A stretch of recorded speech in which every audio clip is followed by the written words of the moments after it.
কিন্তু কিয়ামতের আধিপত্য কিন্তু গরিবদের হাতে, আর কারো হাতে না।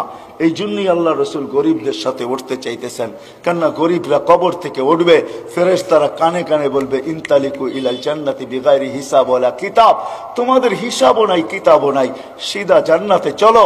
ওরা বলবে কিয়ামতের মাঠ, বলে ওইখানে তোমাদের কোনো প্রয়োজন নাই, চলো তো সিধা চলো। বরং এক রেওয়ায়াতে এটাও আছে, বলে ওইখানে গেলে বিপদও হবে।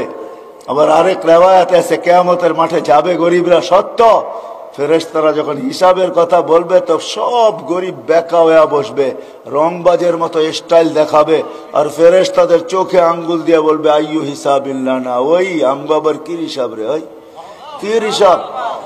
কতক্ষণ চলতে থাকবে, আল্লাহ জিজ্ঞেস করবে মানহুম ওয়া মা ইয়াকুলুন, এরা তারা কি বলে, বলবে আল্লাহ সব ভিক্ষুকের দল, হিসাব দিতে রাজি না।